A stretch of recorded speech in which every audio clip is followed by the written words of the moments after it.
comme il a été rappelé, c'est de répondre à la question ou de la poser aux intervenants comment concevoir des médiations. Et en fait, au cours de la journée d'hier, déjà la question de la médiation a été omniprésente, d'abord sous sa forme première, puisque l'exposition, je pars du principe que l'acte d'exposer, c'est déjà une forme de médiation.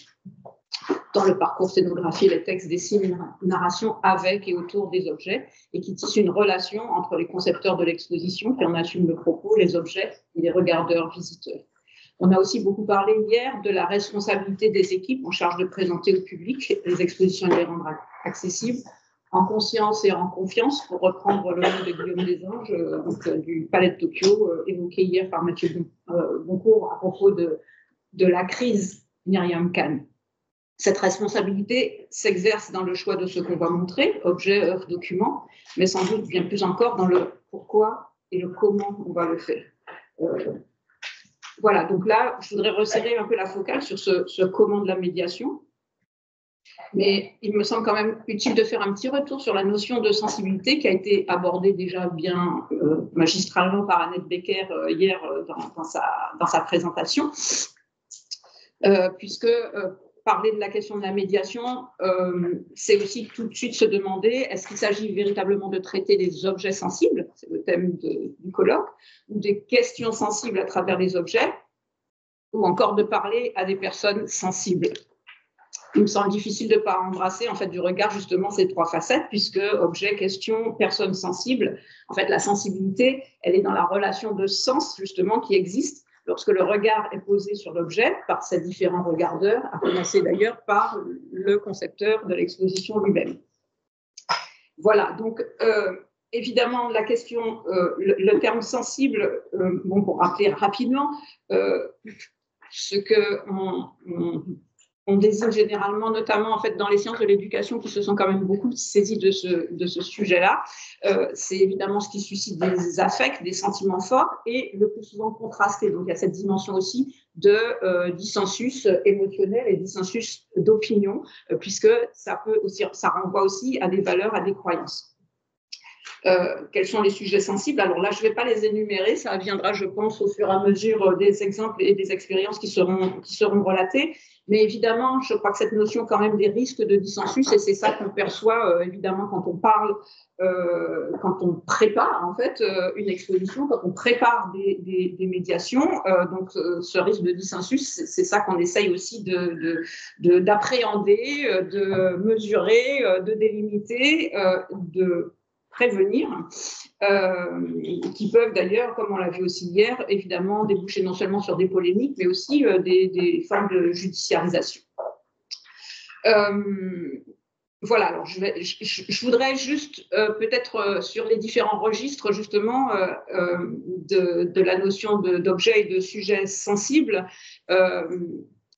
non pas revenir tout de suite sur la question de la violence qui va être évoquée, mais aussi juste parler de l'extension finalement du domaine de la sensibilité, notamment autour de questions d'identité, altérité, parce que je crois que c'est quand même sur ces sujets-là qu'au cours des dernières années, les frontières en fait sont les plus mouvantes et c'est important de s'y arrêter peut-être un petit peu. Il y a évidemment aussi ce qui relève du registre du sacré ou de l'intimité, de choses qu'on ne montre pas. Et donc, ces sujets sensibles, donc ils sont l'objet d'approches pédagogiques sur lesquelles il existe une littérature professionnelle assez abondante, peut-être plus d'ailleurs dans des pays francophones comme le Canada ou des pays anglo-saxons qu'en France, mais je crois que c'est quand même, on a de la matière et il en sera question là maintenant. Maintenant, les objets sensibles, alors évidemment, c'est des objets qui évoquent des sujets sensibles, mais c'est des objets qui sont immédiatement perçus comme sensibles. Alors, on en a vu un certain nombre, les restes humains, ce qui vient en fait immédiatement à l'esprit. Mais je voudrais aussi évoquer des objets finalement qui deviennent sensibles. Et je crois en effet qu'un certain nombre sont liés à cette question aussi de l'évolution de la perception des rapports entre cultures, tout simplement, des rapports entre personnes, des rapports sociaux. Aujourd'hui, donc, Cette extension, elle est liée évidemment à la prise de conscience de faits historiques plus récentes, comme ceux de la colonisation, qui sont vraiment un objet assez présent aujourd'hui, et de l'esclavage. Et pour l'énorme production d'images racistes de la publicité et de la propagande coloniale, images et imaginaire surtout, qui est toujours présent. Par ailleurs, il y a d'autres sujets sur lesquels en fait les frontières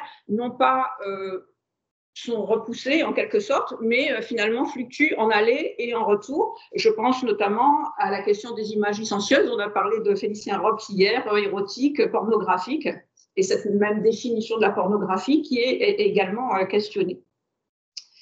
Voilà, alors ces objets justement liés à cette représentation de l'histoire coloniale, je voudrais en donner juste quelques exemples pour voir comment en fait ces frontières ont bougé. Un exemple, c'est cette paire de sucriers en argent du département des objets d'art du musée du Louvre, qui, après son acquisition il y a quelques années, je crois que c'était il y a moins d'une dizaine d'années, a été présenté dans la revue du Louvre comme un magnifique exemple du savoir-faire des artisans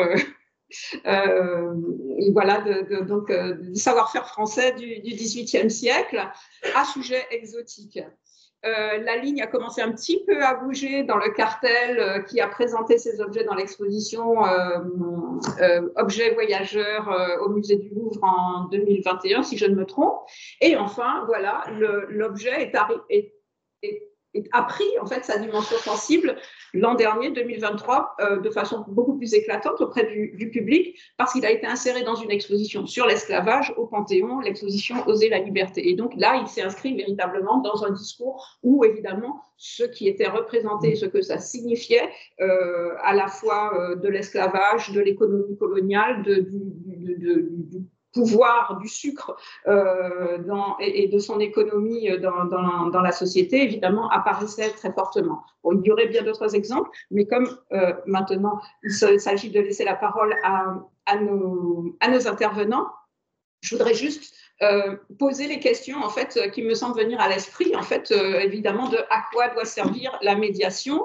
Est-ce qu'il s'agit de fournir une interprétation, un sens précis à ce qui est représenté? Est-ce que c'est de permettre une distance critique et finalement non seulement d'apporter du savoir, mais aussi du savoir comprendre, donc amener en fait les visiteurs c'est pas forcément des visiteurs d'exposition, puisqu'ils peuvent être accueillis dans d'autres activités au musée, donc à exercer leur esprit critique. Est-ce qu'il s'agit de canaliser et orienter la diversité d'émotions que provoque la perception de l'objet? Est-ce qu'il s'agit aussi, parce qu'on est dans des sujets évidemment d'une grande violence, déjà d'avoir un message très clair qui est de lutter contre le déni, voilà, de la question en fait évoquée. On parle de la Shoah, de la colonisation ou des violences liées aussi aux migrations forcées. Donc, évidemment, on part, que la réponse à la question de est-ce qu'il faut montrer les objets sensibles, elle est oui, mais on gardera aussi à l'esprit qu'il y a quand même une alternative qui, en mettant l'accent sur le sujet sensible plus que sur l'objet sensible, en fait, pourrait évidemment choisir justement de se mettre loin de ce qui est immédiatement perçu comme sensible, parce que ce sont des images évidemment qui heurtent immédiatement la sensibilité. Et ça, je pense qu'on en parlera beaucoup avec Steve Bourget. Je me réfère également sur cette question à l'interpellation qu'Achille Mbembe avait faite en 2013 au colloque sur Exposer l'esclavage, sur finalement l'impossibilité en fait de mettre l'esclave au musée, pour à la fois la raison qu'il s'agirait de réitérer donc le phénomène de réification, de déshumanisation des personnes, et c'était pour lui aussi l'impossibilité dans le musée d'évoquer l'absence. Et ça, je pense que c'est peut-être qu'il n'avait pas forcément une idée de tout ce qu'on peut faire au musée. ceci dit, pour être un petit peu provocatrice, je me demande quand même s'il ne faut pas se poser la question de est-ce que dans certains cas, on n'a pas intérêt à se détourner du média traditionnel du musée, qu'est l'exposition, et pour aborder en fait la question, y compris la manipulation ou l'accès à des objets sensibles, à des images qui peuvent heurter, par d'autres phénomènes et par d'autres moyens de médiation, des activités qui sont souvent jusqu'à présent considérées comme un petit peu secondaires dans le cadre du musée, comme des ateliers, alors pédagogiques ou pour le grand public, des conférences, des événements artistiques. Le recours, par exemple, aussi à des dispositifs sonores ou à la parole. Alors, je pense notamment dans le cadre théâtral à une expérience récente des Archives nationales qui, à partir en fait des documents, donc des réunions d'un groupe de fonctionnaires pour mettre en œuvre le statut des Juifs, donc dans la France de Vichy, en fait, reconstitue justement ces réunions, ces délibérations, pour arriver à mettre en fait un système enfin, d'une horreur administrative et d'une horreur technocratique. Et finalement, donc, là, on n'est pas dans l'exposition et on est dans un moyen, finalement, de mettre en avant des documents en impliquant le public. Donc voilà, il y a plein d'exemples, évidemment, qu'on peut mobiliser aussi, justement, pour montrer la diversité de ces médiations. Donc, je vais me tourner maintenant, donc, vers Sophie Nagiscard, puisque en fait l'idée c'est de voir aussi comment ça se passe concrètement, quelle est la place de l'humain, quelle peut être la place du numérique, comment elle négocie la place des objets. Alors Sophie Nagiscard, c'est pas seulement le numérique, mais justement par contre voilà des questions de médiation à travers le texte, à travers l'intervention humaine. Aujourd'hui, voilà quelle place par rapport à la présentation d'objets sensibles ça peut avoir. Merci Sophie. Je vais me mettre la main. Oui. Ah oui, pendant ce temps-là, je présente Sophie. Voilà. Donc, Sophie Nagiscard, voilà. Donc, qui est diplômée de l'École du Louvre et de la Sorbonne, donc en histoire et histoire de l'art.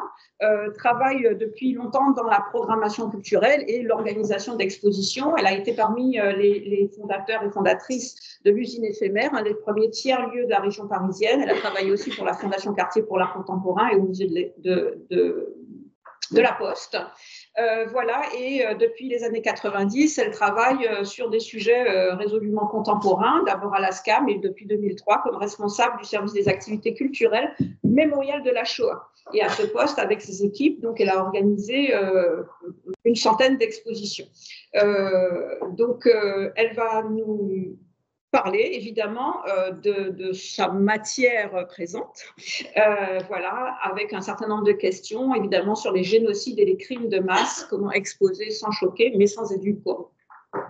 Merci beaucoup Dominique. Alors, je vais quand même commencer, je vous remercie de m'avoir invité à parler à ce colloque. Je vais quand même commencer par une mise en contexte en tous les cas de ce qu'on fait, parce que je pense que c'est important de comprendre que, enfin pour moi c'est important d'expliquer ça avant de rentrer plus dans la médiation. Le mémorial de la Shoah, c'est une institution de mémoire et d'histoire. Donc elle a cette double identité d'un mémorial aux victimes et puis aussi un lieu d'enseignement, puisqu'on a un ensemble de documentation. Et on est là aussi pour enseigner l'histoire de la Shoah. Et depuis une vingtaine d'années, c'est à peu près depuis que je suis arrivée, on est aussi impliqué dans l'histoire comparée des génocides du XXe siècle. Donc, à ce titre, nous travaillons sur plusieurs génocides du XXe siècle. Le génocide des Héréros et des Namas, le génocide des Arméniens de l'Empire ottoman, la Shoah, et puis aussi, depuis 20 ans, le génocide des Tutsis du Rwanda. On aborde aussi l'histoire des autres victimes du national-socialisme, donc ça peut être les nomades, ce qu'on appelle là aussi déjà, on est dans déjà un terme sensible, qui fait partie aussi enfin, tout le vocabulaire qui peut être appliqué aussi à certaines catégories de population est sensible. Alors, je sais qu'en France, on dit encore beaucoup les tziganes, mais il faut savoir que dans tout ce qui est Europe de l'Est, et notamment en Allemagne, on ne dit plus les tziganes, puisque Zigener, c'était le terme nazi pour désigner ces populations. Donc, en Allemagne, on ne le dit plus, on dit Roms et Sinti. En France, on n'a pas de Roms et de Sinti, donc on a une population qui est composée de beaucoup de gens. Donc, ça serait trop compliqué de les nommer entre les Calais, les Manouches, les Gitans, tout ce que vous voulez. Donc, on dit les nomades, puisque c'est des populations qui, par la loi, en fait, ont été désignées comme nomades. Et c'est cette loi qui a permis de les réprimer jusque bien après la Seconde Guerre mondiale, d'ailleurs.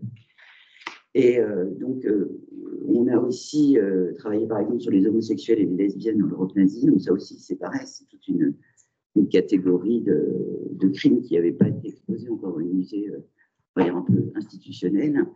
Et là encore, on rentre dans une autre catégorie de manière de parler des choses. Voilà. Donc, à chaque fois, ça implique pour les équipes et pour nous de nous former aussi, tout ça. Parce que, bien entendu, chaque sujet est différent. Et chaque sujet implique, avant même de commencer à travailler sur une exposition, même si on travaille avec des spécialistes à chaque fois, de quand même nous-mêmes aborder le minimum vital, on va dire, ou le minimum requis pour aborder les sujets sans choquer les populations, on va dire les gens auxquels on cherche à s'adresser aussi par ces sujets d'exposition. On a aussi exposé dernièrement, on a fait 2 expositions avec des dessinateurs de Charlie Hebdo, donc une exposition avec Cabu et une exposition avec Chris. Donc là aussi, je pense que ça pourrait effectivement être considéré comme des œuvres sensibles, même si on n'a pas exposé les caricatures qui ont valu la mort à Cabu, mais enfin, en tous les cas, on est ce qu'on peut appeler des personnes sensibles, puisque en faisant ça, on s'affiche aussi clairement à côté de ces gens-là qui sont visés par le terrorisme. Donc, vous imaginez qu'avec un tel programme, évidemment, la première difficulté, c'est de faire venir les gens au musée, quoi. Donc, déjà, il faut que les gens n'aient pas peur de venir au mémorial de la Shoah. Donc, nous, forcément, on va pas... on a une ligne qui est assez drastique, c'est-à-dire qu'on a décidé, quoi qu'il en soit, de ne pas mettre en avant les images violentes, en tous les cas, pas dans un premier temps.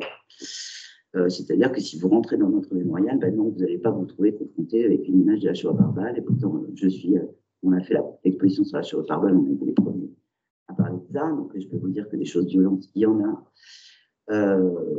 Donc, voilà, on ne les met pas en avant. Il y en a dans notre musée. Et dans tous les cas, elles sont à des hauteurs de lecture ou autres, et elles ne sont pas légion. Et elles sont dans des endroits où, voilà, on est déjà passé par une première phase avant d'arriver devant ce genre d'image. Et ça, c'est un principe auquel on ne va pas déroger, parce que il faut que le bouche à oreille soit positif, quoi. Il ne faut pas que les gens qui viennent sortent en disant « Mon Dieu, c'est affreux », parce que déjà, il faut qu'ils viennent. Voilà, il faut déjà qu'ils aient envie de venir se confronter à ce genre de thématiques. Donc, on espère que la curiosité est là. Alors, pour l'instant, ça va. En tout cas, depuis que je suis là, on a réussi à échapper à cet écueil.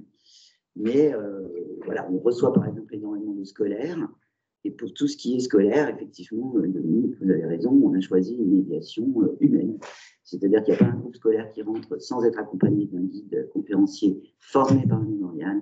Et on propose tout un éventail d'ateliers, de médiation sur exposition itinérante ou autre, ou sur exposition d'ailleurs in situ, de manière à aborder pour tous les âges, puisqu'on commence à partir du CM2, puisque je vous rappelle que dans les programmes scolaires, les génocides sont abordés depuis le CM2. Donc, avec des choses qui, évidemment, on ne va pas leur parler de génocide, on va leur montrer des choses violentes, mais on va leur parler de la différence, on va leur parler de, voilà, qu'est-ce que c'est d'être différent. Et les enfants à la primaire, ils savent très bien, puisqu'on voit très bien que dès la primaire, et même presque, on peut être traité de sale arabe, ou de sale juif, ou de je ne sais quoi. Donc, si vous voulez, ce n'est pas non plus une thématique que les enfants ne connaissent pas. Et donc, nous, on essaie de travailler, soit par le dessin, soit par autre chose, sur ça. Et puis, on travaille donc chez nous, mais aussi hors les murs, parce qu'on a un énorme département qui se déplace dans toute la France pour faire tout ça. Et voilà, mais on essaie, on ne travaille pas du tout avec des gens extérieurs, on essaie vraiment, nous, de faire nous-mêmes la formation.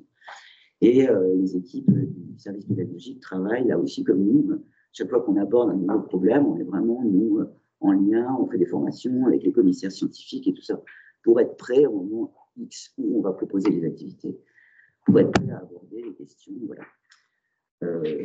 Et en plus, on fait ça aussi, puisqu'on fait, pour la justice française, on fait ce qu'on appelle des stages de citoyenneté, qui sont des stages où les gens qui ont été condamnés pour un site raciste ou antisémite viennent chez nous en remplacement de travail d'intérêt général pour être formés en fait, sur le racisme, l'antisémitisme et tout ça. Ces expériences, moi, je n'y participe pas, je regrette parce que ça m'intéresse beaucoup.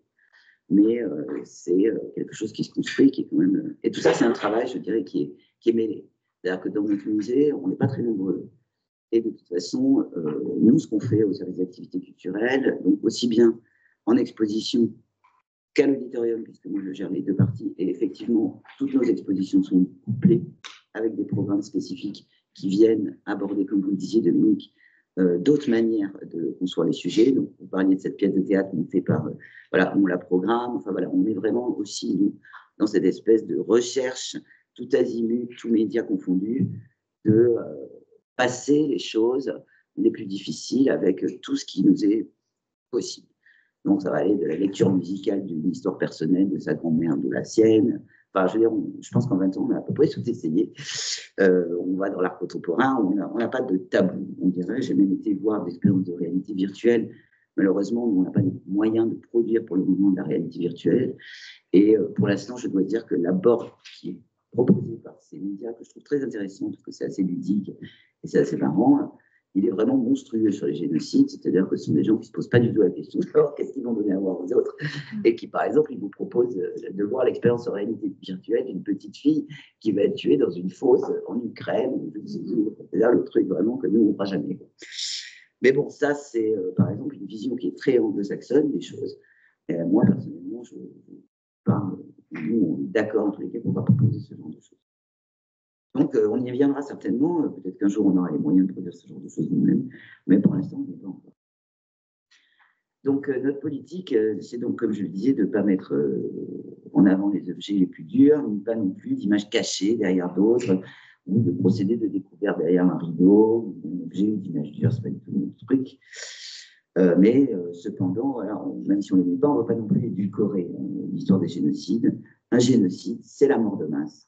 C'est une part non négligeable de la nature humaine à laquelle nous proposons au public de se confronter. Donc, il y a, Dominique, vous l'avez aussi évoqué, évidemment, il y a un aspect qui intervient au premier plan lorsqu'on travaille sur les génocides, c'est de montrer les documents et les objets les plus sensibles, et c'est le concept de la preuve. Dans le concept de génocide, on sait que depuis la conception du génocide, qui intervient quand même de nombreuses années avant que le crime soit lui-même connu, il y a la question de la négation, elle est intrinsèque. Donc, on sait qu'il était interdit de photographier, interdit de filmer. Alors, il n'y en a pas de film, mais on sait qu'il y a quand même eu des photos. Voilà. Et donc, proposer des preuves, et vous verrez dans un des exemples que je vais vous montrer, proposer une preuve, alors que ce soit un document papier. Moi, il y a des documents, par exemple, je ne sais pas si vous avez vu Shoah, mais la première partie de Shoah se termine sur la lecture d'un document qui concerne les camions à gaz qui étaient employés pour tuer les gens. C'est un document très technique, et moi, je trouve que c'est vraiment glaçant, quoi. C'est un document papier, quoi. Donc, voilà. Donc, on peut avoir vraiment de tout. Tous ces documents-là, moi, ils font partie du corpus que je suis obligé de travailler. Donc, ça veut dire qu'en fait, notre corpus de travail, il est uniquement composé d'objets sensibles. Donc, la problématique, je dirais, elle n'est pas de voir comment, au sein d'une exposition, je vais voir de quelle manière le public va aborder un objet sensible, mais de présenter un corpus général d'objets sensibles, on va dire. Et donc, c'est impossible de faire une médiation particulière sur chaque objet. Donc, on est obligé forcément de la penser à l'avant. Donc, ça veut dire déjà, ça dépend du sujet qu'on choisit de traiter. On peut traiter tout à fait les choses par le biais de la photographie, par le biais de... Voilà, ça nous est arrivé aussi, ou des parcours personnels d'artistes qui ont été tués, assassinés pendant la Shoah. Mais on a fait aussi beaucoup d'expositions d'histoire, sur des sujets vraiment d'histoire. Donc, je dirais que ça a commencé très fort. Les premières expos que j'ai faites, c'était sur les odeurs commando. Quelques années plus tard, ça a été la Shoah par balle. Donc, c'est vrai que c'est des trucs qui sont vraiment difficiles à aborder. Il faut quand même savoir qu'on traite des documents qui sont vraiment atroces, quoi. Et qu'on n'a pas le choix que de choisir un document atroce, quoi. Donc, il faut choisir parmi les documents atroces le moins atroce et le plus signifiant. Donc, je ne vais pas rentrer dans les détails de ça aujourd'hui. J'avais déjà fait, lors d'un colloque organisé par Annette Becker et Octave de Barbie là-dessus. Et donc, mon intervention avait été mal vécue, je crois. C'était un peu dur. Mais voilà, c'est la réalité à laquelle je suis confrontée, quoi. Donc, je voulais commencer un peu par cette introduction générale parce que finalement, comme mon problème, c'est de ne traiter que ça, je voulais mettre en place un petit peu quelques principes généraux qu'on avait mis. Alors nous, on est aussi, comme vous, un lieu d'histoire et de mémoire individuelle. On a beaucoup de choses qui appartiennent à des victimes. Donc il y a toute cette partie-là aussi de l'histoire qui peuvent être des objets anodins, mais qui, rattachés à l'histoire d'une victime, vont devenir des objets aussi très sensibles parce que justement la médiation va donner à voir des choses qui sont terribles. C'est un peu l'histoire de cet objet que vous voyez là. Alors ça, c'est un objet qui est issu justement de notre expérience avec le père Patrick Desbois sur ce qu'on appelait la Shoah par balle. Vous voyez, c'est une machine agricole tout à fait bénigne, qui est une machine ukrainienne, qui est utilisée d'ailleurs, qui était encore utilisée aujourd'hui dans les campagnes d'Ukraine. Alors je ne sais pas ce qu'il en est aujourd'hui avec la guerre, mais en tous les cas, voilà. Alors c'est une machine qui sert à trier le grain issu des... Vous savez, quand une fois qu'on a fait le premier truc, on ramasse les dernières pailles, on met le grain dedans. Et cette machine, donc, vous voyez, elle est dans notre exposition permanente. En fait, à quoi elle a servi? Elle a servi dans un truc assez sordide qui s'appelait l'opération 1005, qui était une opération qui a consisté à la fin de l'invasion, avant que l'armée rouge reprenne les territoires que l'armée allemande avait conquis après l'opération Barbarossa, à ouvrir les fosses communes, brûler les corps qui s'y trouvaient dedans, et puis ramasser les cendres qui restaient à l'issue d'une première crémation pour les mettre dans ces machines, trier les derniers petits bouts d'ossements qui étaient là, les rebrûler, et de manière à effacer les traces. Donc vous voyez que c'est une machine, bon, tout le monde se demande mais qu'est-ce que ça vient faire là dans notre expo-perme. Et là, bon, l'objet en lui-même, en fait, il n'est pas agressif, donc plutôt ce qui fait là. Mais par contre, effectivement, une fois qu'on a mis le cartel, c'est pas très ragoûtant comme vous pouvez le voir. Voilà. Donc là, médiation simple, hein, c'est un petit cartel comme vous voyez devant, je ne l'ai pas lu, mais il est très technique. Et ça, c'est ce à quoi nous, notre méthode de travail, c'est vraiment de rester collé à l'histoire. Moi, je ne fais pas de commentaires. On reste collé vraiment à une interprétation historique, à quelle date l'objet a été mis, à quoi il sert, d'où il vient. Et ça, je l'applique absolument à tous les objets qu'on va présenter en exposition, c'est-à-dire qu'on essaie d'avoir un discours scientifique, et je pense que c'est le cas évidemment de tous les musées qui sont présentés aujourd'hui, et de ne pas faire de commentaires, d'utiliser des adjectifs, on va dire, qui feraient un peu pleurer dans les chaumières. Ça, c'est vraiment ce que je m'interdis aussi. On est d'accord là-dessus, je pense, pour ceux qui vont travailler avec nous. Et voilà, néanmoins, on est quand même obligé d'expliquer des concepts sensibles.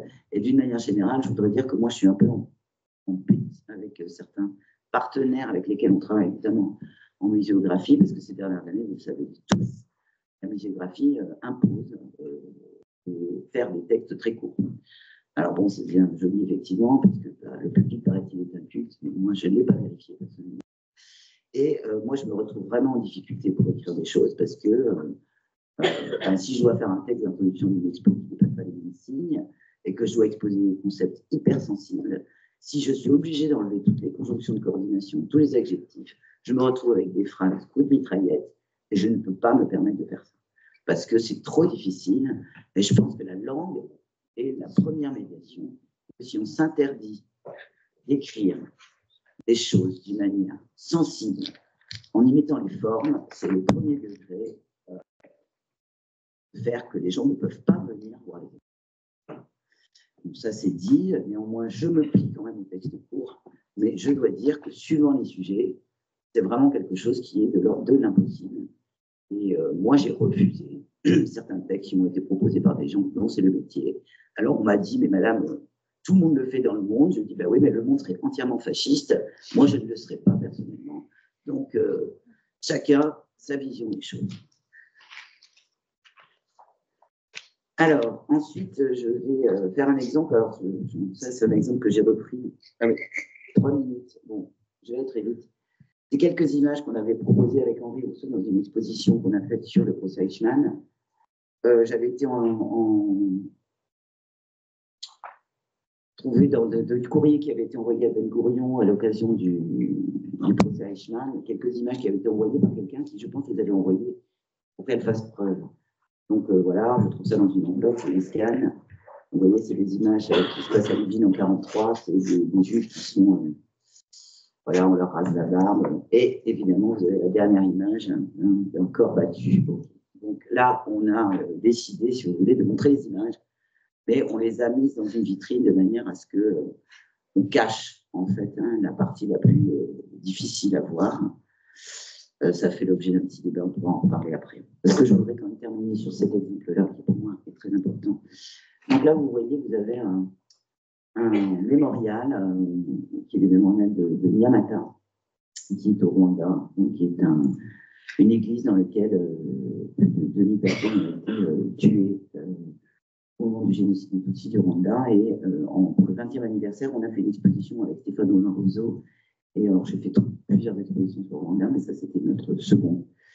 Et c'était pour la 20e commémoration, donc on avait décidé de faire une expo avec Stéphane Rousseau et l'œil humain. Et on voulait en fait faire deux choses. Alors d'abord, il faut toujours faire la même exposition parce qu'il faut toujours réexpliquer ce qu'était le génocide Tutsi du Rwanda, que ce ne sont pas des détenus, que ce n'est pas un crime, que c'est un crime politique monté depuis une quarantaine d'années. Enfin, voilà, toutes les choses qu'il faut encore aujourd'hui, à la 30e commémoration, va expliquer malheureusement, parce qu'elles ne sont pas encore comprises. Mais on voulait aussi donner aux victimes qui sont présentes en France un lieu de recueillement pour la commémoration. Et donc Stéphane a eu l'idée de proposer, de reconstituer, on va dire, un petit mémorial ici chez nous, à Paris. Donc on l'a fait, c'était une petite expo, on l'a fait au niveau de la crypte du mémorial. On a proposé donc une reconstitution d'une partie comme ça d'un pan avec des vêtements de victimes. Alors vous voyez, c'est un dispositif assez simple. On l'a voulu très direct, comme c'est proposé au Rwanda, c'est-à-dire qu'au Rwanda, vous pouvez passer entre les bancs, il n'y a pas de secret qui vous empêche, il n'y a pas de vitre, il n'y a rien. Bon, chez nous, c'est un petit peu plus compliqué, d'autant plus qu'au Rwanda, on sait tout à fait de quoi il s'agit, alors que chez nous, ce n'est pas forcément évident pour les gens de comprendre que les vêtements qui sont là sont des vêtements qui ont été récupérés sur des corps sortis de fosse. Dessus, il y a de la matière humaine, il y a du sang, et voilà, il y a des corps de décomposition. Donc, on a essayé en mettant des photos à côté. Vous voyez, ici, là, vous avez des photos des mémoriaux, et puis devant, vous avez, il y avait une sorte d'estrade, et puis une vitrine dans laquelle il y avait des objets. Alors, il y avait des objets de mort et tout ça, et puis des grands cartels qui expliquaient un petit peu ce que c'était. Bon, c'est vrai que ça a été compliqué aussi de faire venir ces objets. On a pu le faire, je pense, parce que ça faisait déjà plus d'une dizaine d'années qu'on travaillait vraiment avec les Rwandais là-dessus, puisque nous, on travaille toujours avec les communautés de victimes, quelles qu'elles soient. Et donc, ça a été, vous voyez, ça a été un petit peu compliqué de faire venir, mais finalement, ils nous ont fait confiance. Et vous voyez là, Martin Meoza, qui est un jeune rescapé, qui est en charge de ce qu'on appelle la conservation des preuves au Rwanda, puisque pour eux, si vous voulez, au Rwanda, dans les mémoriaux, ils exposent ces vêtements, mais aussi ils exposent les corps, ils exposent les crânes, ils exposent les squelettes, ils exposent les cercueils. Voilà. Nous, on est allé un peu dans le soft, même si je dois vous avouer que le jour où vous ouvrez le carton, parce que on sait ce que c'est, que vous ouvrez le carton et que vous devez vous trouver à sortir les trucs pour les mettre sur le banc, c'est pas d'une évidence absolue et que personne, à part moi, en fait, a envie de faire. Voilà. Moi, j'étais fière de le faire, mais je dois dire que voilà, c'est extrêmement émouvant. Donc là, c'est Martin qui m'avait invité à Paris, il est venu voir un petit peu si les vêtements, il n'y avait pas de problème, puisqu'évidemment, ils ne sont pas nettoyés. Donc, il peut y avoir de la décomposition, c'est assez ouvert. Voilà. Donc, je pense que voilà, je voulais un peu vous montrer, c'est vraiment une extrême petite partie des sujets qu'on peut aborder, parce qu'en 5 minutes, c'est absolument impossible de dire quelque chose qui est l'objet de notre travail au quotidien. Mais je vous remercie de m'avoir écouté.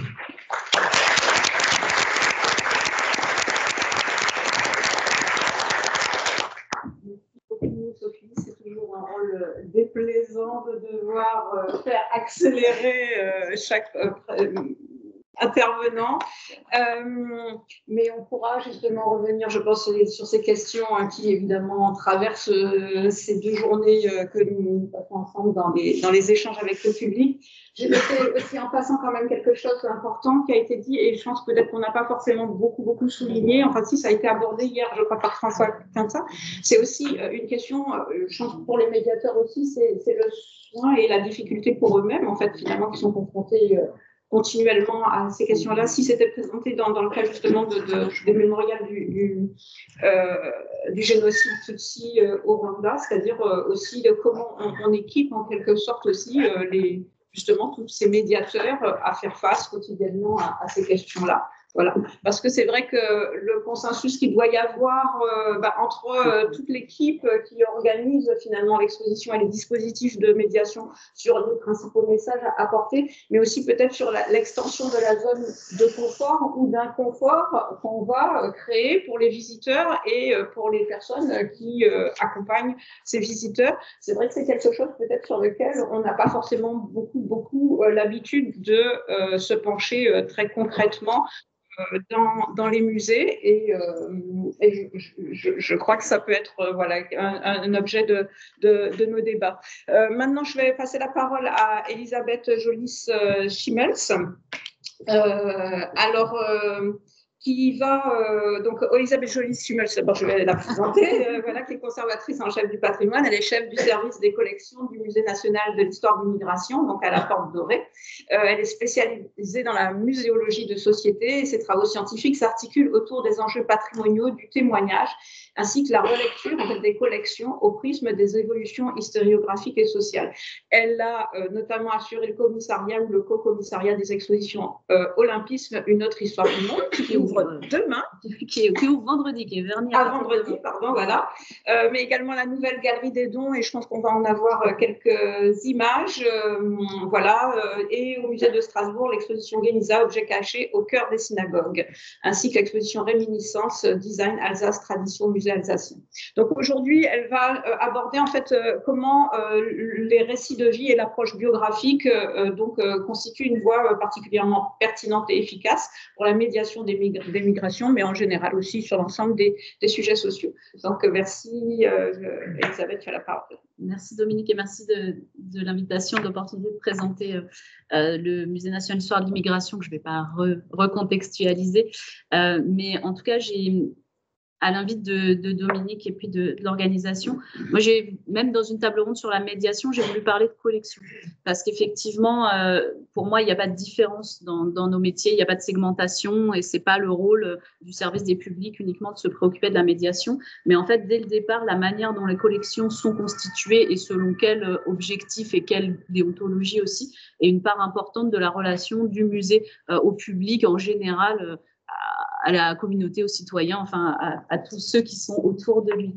Donc c'est pour ça que je parle de collection, d'autant plus que ce fonds du Musée national d'histoire d'immigration dont je vais vous parler fait vraiment ce lien entre la parole, le vécu, l'expérience, les histoires singulières qu'on a coutume de dire ici, et puis la manière de partager. C'est pour ça que j'ai choisi le titre d'intimité partagée, partager ses expériences personnelles. Alors, je vais être sur une approche du mot sensible assez large et peut-être plus sensible dans le sens intime et personnel, donc très fragile de cette. Et aussi parce qu'elle a en fait, sa médiation en appel au sens, donc à l'émotion, pour juste aussi parce que pour nous, les migrations, enfin le Musée national d'histoire des migrations collecte des œuvres d'art, des documents, des témoignages sur les migrations. Les migrations ne sont pas un sujet sensible en soi, c'est un fait. L'humanité a toujours bougé, les espèces naturelles bougent, même les espèces végétales bougent et migrent. Donc, ce n'est pas les migrations qui sont un sujet sensible, c'est la manière dont on les politise et dont on les instrumentalise. Donc, notre principe à nous, c'est de redonner des faits. Évidemment, c'est exactement la même approche que Sophie décrivait, de redonner des faits et pour reprendre la très belle formule de Papendiaï, de refroidir les sujets chauds. Donc, effectivement, je vais m'appuyer sur la Galerie des Dons, donc, qui était la naissance de cette collection qui maintenant s'appelle le Fonds Témoignages et Société. Cette collection de témoignages qui viennent aux côtés des œuvres d'art, des documents d'archives, des objets constituer le patrimoine national. Donc, au départ, on est sur un peu une triple, disons, nécessité. Créer une collection, puisque je le rappelle, le Musée national d'histoire de l'immigration a été créé de la page blanche, sans aucun transfert de collection d'aucun autre musée. Donc, c'était quand même une gageure en 2 ans, de 2005 à 2007, de passer à aucun patrimoine à un musée national.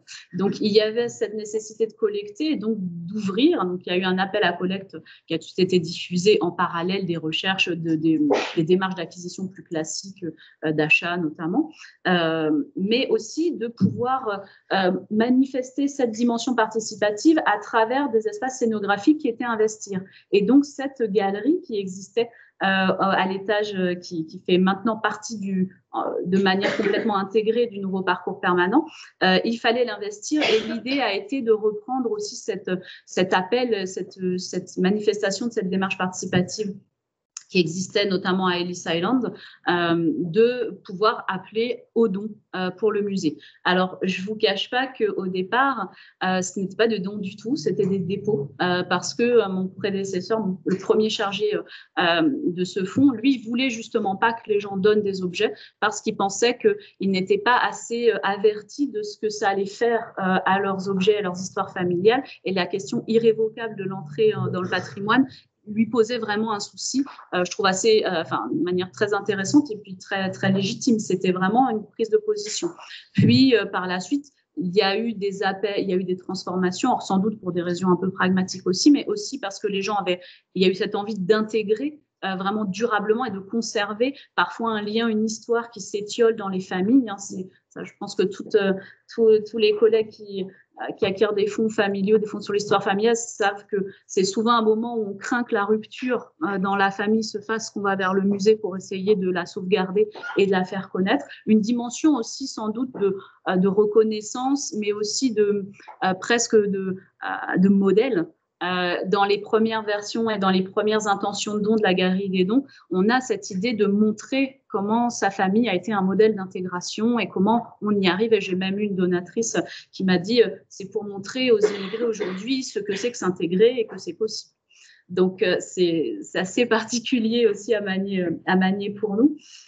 Mais en tout cas, cet objet muséographique, c'était une salle d'exposition, c'était un moyen de collecter et c'était surtout un très, très beau support de médiation parce qu'il y a eu énormément de projets, peut-être davantage que dans l'exposition permanente et dans les expositions temporaires de musée, de médiation, de projets pédagogiques autour de la Galerie des dons. Donc, justement, pourquoi finalement ça a fonctionné? Moi, il me semble que c'est parce que c'est ces histoires de famille et que finalement, peu importe l'espace-temps, une histoire de famille qui bouge, qui vit des traumatismes, qui vit des réussites, des belles histoires, des histoires plus difficiles, c'est notre histoire, c'est l'histoire de chacun et de chacune et cette entrée aussi très évidente, c'est-à-dire qu'il y a toujours eu dans la Galerie des dons, et on l'a renforcé sur la dernière version, là vous voyez les différentes versions entre 2008 et 2019, ça a été de rentrer dans ces histoires, pour le coup, effectivement, d'avoir des textes qui dépassaient un petit peu le calibrage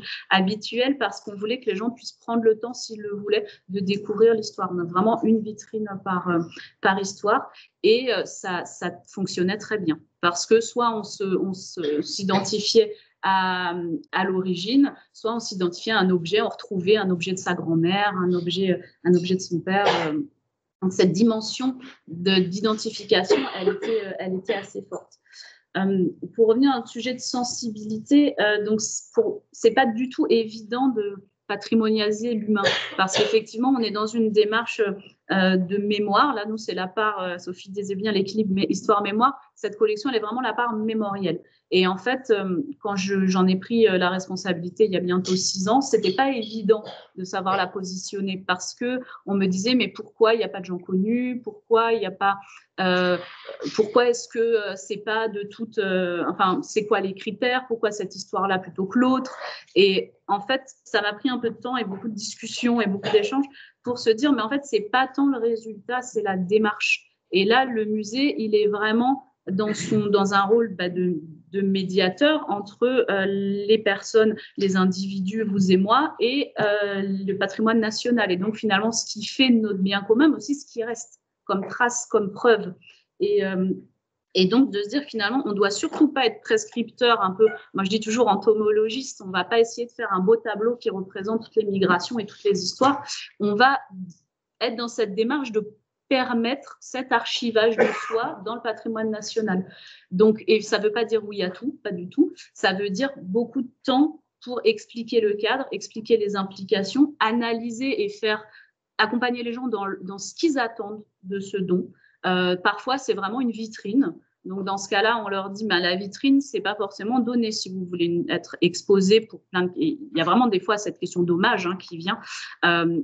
On peut conserver vos contacts, votre documentation, mais le fait de donner, c'est un acte extrêmement fort parce qu'il est complètement irrévocable et qui vous dépossède de la possession matérielle, mais aussi d'une partie de la possession intellectuelle. Et c'est pour ça qu'on fixe une transcription de parcours de vie avec eux, qu'on a tout un protocole documentaire que je n'ai pas le temps de détailler, mais qui est essentiel parce que justement pour la phase de médiation après, pour la phase de diffusion, les choses sont très cadrées. Et il me semble que voilà, l'humain, c'est forcément sensible, ça touche forcément à des questions. Les gens parlent de leur famille, donc il y a des choses très, très profondes, très personnelles, très, très brûlantes parfois qui sont à l'œuvre, qui concernent leurs proches. Et souvent, dans cette question de témoignage, au départ, on ne s'intéressait pas. Et là, c'est intéressant parce que c'est le cadre juridique qui nous a emmenés à être plus vertueux sur le plan déontologique. C'est-à-dire qu'en nous demandant de recueillir explicitement l'accord de tous les ayants droit matériels, mais aussi des personnes qui étaient citées dans les témoignages, ça nous a emmenés vraiment à demander aux donateurs de bien s'assurer du consentement et de partager ces projets. Parce que des fois, c'est des projets de famille, mais des fois, c'était vraiment des projets personnel, parfois à l'encontre d'une partie de la famille. Et finalement, cette histoire sensible de la migration, elle peut pas être jetée comme ça en pâture selon une version sans qu'il y ait un accord consensuel. Donc, ça veut dire forcément renoncer, ça veut dire des projets qui s'abandonnent. Et je pense que pour nous, c'est aussi important de sortir de ce schéma qu'on doit enrichir.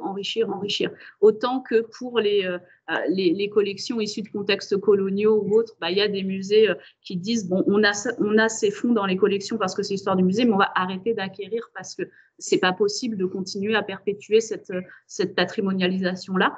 Nous, c'est pareil. Finalement, c'est pas le résultat, c'est pas le chiffre à la fin de la commission d'acquisition. C'est finalement de se donner les moyens d'accueillir les propositions, de les accompagner jusqu'où elles peuvent être accompagnées. Et celles qui vont, on est bien sûr ravis, on acquiert de manière assez dynamique, mais elles vont arriver à cet objectif qu'avaient les gens de la patrimonialisation, mais c'est aussi abandonné. Donc ça, il faut aussi accepter qu'on passe du temps et qu'on donne de soi et qu'on est soi-même dans un rôle de médiateur. Moi, je passe énormément de temps avec les gens et c'est une médiation directe, très micro, mais elle me semble très importante aussi.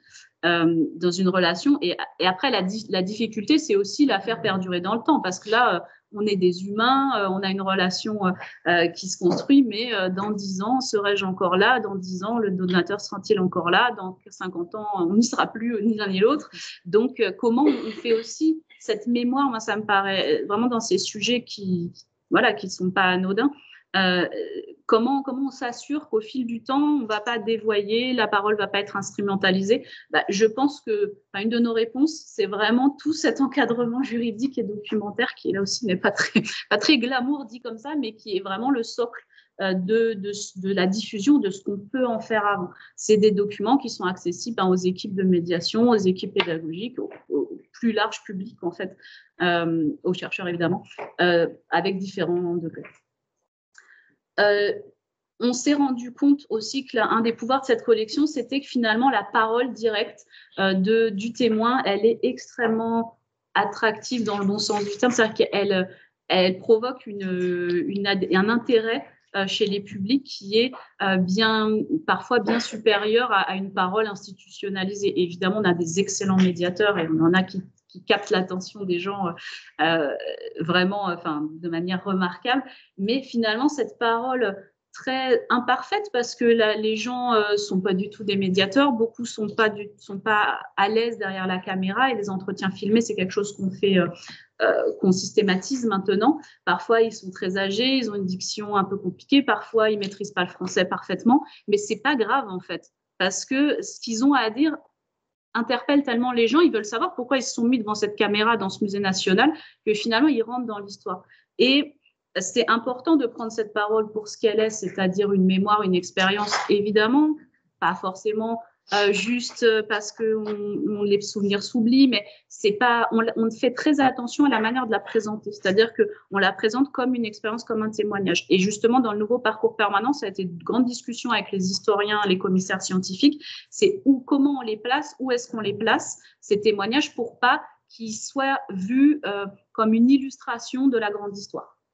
Parce que, voilà, justement, nous, on confronte pas les gens à la véracité de leur récit. On s'intéresse au cadre, mais on ne leur demande pas de vérifier, de nous prouver que ce qu'ils disent est vrai. Donc, forcément, dans la manière dont on le restitue au public, il faut que ce soit quand même un peu perceptible. Alors, je ne dis pas que tout le monde comprend le code scénographique, d'avoir un grand totem, etc. Mais en tout cas, nous, on sait on le présente d'une manière qui montre que c'est une parole à un moment et surtout pas une illustration ou une vérité générale. On a des cas aussi particuliers où parfois c'est l'artiste qui est le médiateur de sa propre histoire, et un fonds comme celui de Malik Najmi qu'on a au Musée national d'histoire de l'immigration, qui mêle des œuvres d'art et des objets personnels, vous voyez le coussin, le livre et le châle, qui sont réinvestis par l'artiste dans sa pratique professionnelle. Donc là, c'est encore un cas un peu à part où c'est une intention et c'est un point de vue qui se mêle. Et c'est pas, je ne vais pas le détailler ici, mais c'est des cas assez particuliers, assez hybrides, et qu'il faut aussi manier avec. C'est presque un artiste, c'est pas vous et moi qui racontons son histoire, c'est quelqu'un qui a un projet derrière et une autre intention qu'il est important de pouvoir expliciter aussi. Mais c'est intéressant de voir que quand les structures, notamment extérieures, nous demandent en prêt les œuvres de Malik Najmi, elles nous demandent souvent les objets personnels avec, pour pouvoir raconter l'artiste et son parcours. Quand même, il ne faut pas assigner, bien sûr, l'artiste à son parcours. En termes de sensibilité, il y a vraiment quelque chose qu'on expérimente très régulièrement, c'est les documents, les données sensibles qui sont présentes dans les documents. Parce que, c'est des questions plus générales d'archives et de vie privée, bien entendu, mais par exemple, la carte bleue là, que j'ai justement masquée, ce monsieur a témoigné au musée il y a plus de 10 ans. Et comme les collections sont accessibles en ligne, sa carte, c'est une carte de gréviste, c'est-à-dire c'est un travailleur sans papier qui a participé au mouvement de grève important dans 2010-2011, et il a témoigné, il a donné son premier papier, ce qu'il considère comme son premier papier officiel en France, c'est sa carte de gréviste de la CGT. Eh bien, il nous a appelé il n'y a pas très longtemps en disant « Je suis désolée, je voudrais que vous retiriez mon parcours du site parce que mes employeurs potentiels me cherchent sur Google, ils voient que je suis un gréviste et que j'étais un sans-papier. Et en fait, j'ai eu plein de refus d'embauche à cause de ça. Donc, je suis désolée, mais je voudrais que vous gardez, évidemment, les objets, il n'y a pas de souci, mais leur diffusion, elle est entravée. Donc, quelque chose qui, pour nous, était… on n'aurait jamais pensé que cette conséquence sur le témoin pouvait arriver. Donc, c'est aussi comment on arrive à être souple. Et évidemment, malgré notre cadre juridique, on amende, on fait des avenants. Enfin, c'est important dans un cadre professionnel aussi, et même si le patrimoine est ce qu'il est, la réglementation est ce qu'il est, de pouvoir préserver d'abord l'intérêt de nos témoins. Après, juste une réflexion très rapide sur les types d'objets qu'on a qui sont liés à ces témoignages, puisque c'est vraiment un fonds qui allie la part matérielle et la part immatérielle. C'est qu'on a des stéréotypes d'objets. c'est un peu paradoxal parce qu'à la fois chaque histoire est spécifique et puis souvent elle s'incarne dans des types d'objets qui sont quand même proches. Tous les objets autour des boissons, de la convivialité, de la gastronomie, de la nourriture et bien sûr l'éternelle valise. Donc, on a plusieurs types de spécimens, mais finalement c'est pas réellement bloquant parce que comme ils sont, j'ai mis standard pour provoquer un peu, mais enfin pour schématiser, mais en fait ils sont facilement appropriables par les gens. Et finalement de l'objet banal, l'histoire singulière vient rehausser la valeur, mais aussi nombreux sont les visiteurs et c'est un levier de médiation très fort qui a été utilisé pour les projets pédagogiques notamment, de demander aux élèves quels objets étaient chez eux, quels objets étaient transmis de leur famille et finalement de pouvoir mettre en relation une théière marocaine, un samovar russe, etc.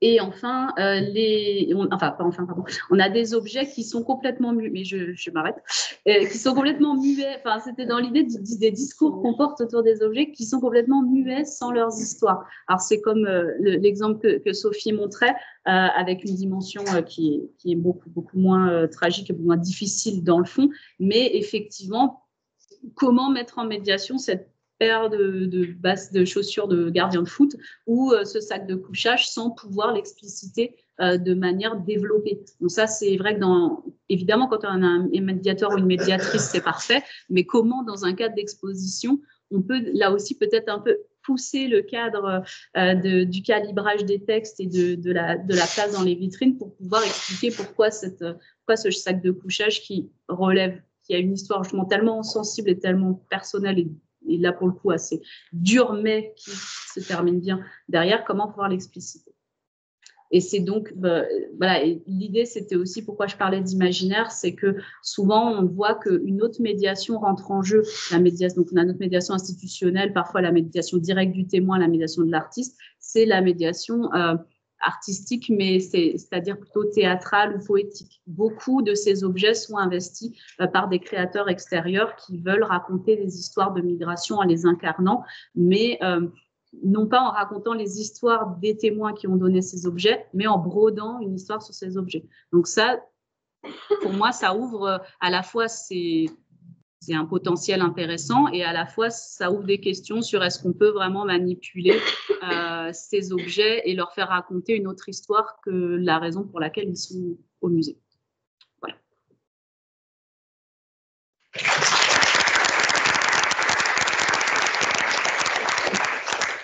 Merci beaucoup Elisabeth pour en fait toutes ces fenêtres qui ont été ouvertes. Voilà, parmi lesquelles celle de la question de la participation qui a été abordée hier, je pense, par Julia Ferloni en particulier, voilà, autour évidemment de cette expérience hors norme qu'est l'exposition Barvalo. Mais c'est vrai que d'aborder finalement la question de la médiation en amont, qui permet aussi peut-être de prévenir d'ailleurs justement un certain nombre de problèmes qui peuvent survenir après lors de l'exposition par tout ce travail de fond, de dialogue avec les donateurs. C'est quand même quelque chose, je pense, qui passe un petit peu en dessous des radars et je trouve très intéressant de l'avoir présenté aujourd'hui.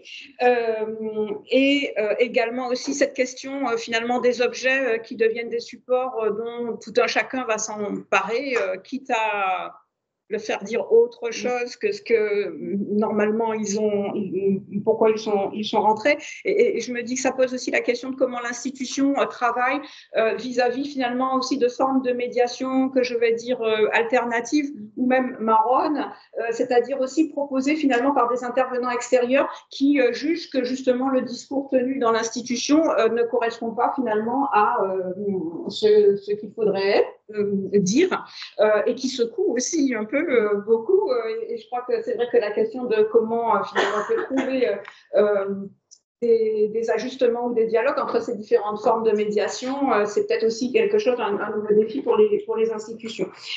Mais restons donc sur cette question finalement de la participation, c'est-à-dire aussi de la demande d'un certain nombre d'acteurs, des personnes concernées souvent par les sujets d'exposition quand ce sont des thèmes de société, par exemple, est prise en compte. Et je pense que Steve Bourget va notamment nous parler de ça à travers l'expérience récente qu'il a eue avec au musée du Quai Branly.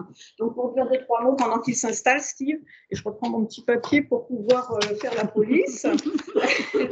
Steve est anthropologue donc, de formation. Il a travaillé sur les sociétés autochtones des Amériques et notamment des travaux sur la culture mochica du Pérou ancien, mais aussi sur celle de la côte nord-ouest au Canada, à la lumière de fouilles archéologiques qu'il a menées dans ces pays. Et son parcours dans les musées l'a amené au musée d'ethnographie de Genève, où il a été conservateur du département Amérique, et puis depuis 2021 au musée du Quai Branly, En plus d'exercer des fonctions de responsable donc, de collection du département Amérique, donc du musée du Quai Branly, il enseigne aussi à l'école du Louvre sur des sujets portant sur l'ensemble des Amériques. Donc, il a été commissaire des expositions Olmec et actuellement, que vous pouvez aller voir, que même je vous invite fortement à aller voir, l'exposition Mexica, ainsi que donc l'exposition Black Indians, dont il va être tout particulièrement, je crois, question, mais peut-être pas seulement, aujourd'hui. Donc, il a organisé en collaboration avec Kim Vasdeville, professeur à la Xavier University de New Orleans. Mais bon, je ne vais pas en dire plus. Donc, Steve, la parole est à toi. Nous avons environ 15 minutes, c'est ça? Yes. OK, merci.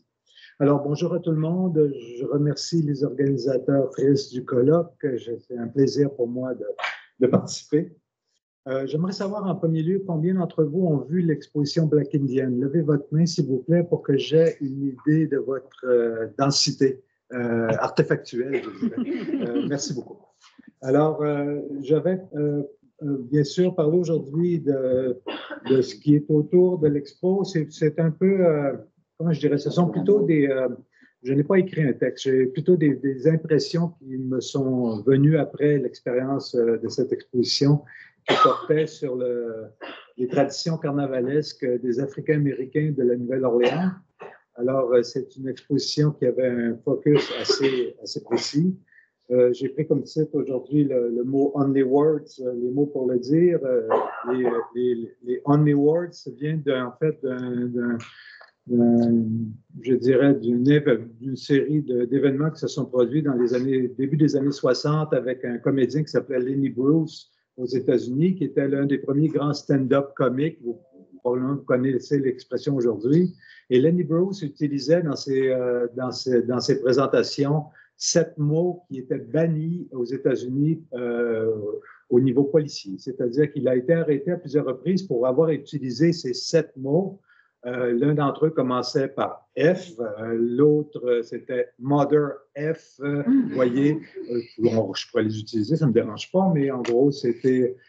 et je voudrais revenir sur cette idée des mots pour le dire, en fait. Alors, dans cette exposition, c'est une exposition qui a été faite largement avec une série de collègues africains-américains, largement aussi, ce n'est pas un choix, c'est arrivé comme cela, je dirais. Il y avait bien sûr Kim Vasdeville, qui était aussi une grande amie, qui est une professeure à la Nouvelle-Orléans. C'était la co-commissaire de l'exposition avec moi. Et il y avait plusieurs autres acteurs qui ont fait partie du comité scientifique, dont Bruce Sonpai Barnes, qui est le Big Chief des Skull and Bones Gang, un musicien accompli. Le Big Chief Victor Harris, qui est le grand chef des Mandingo Warriors.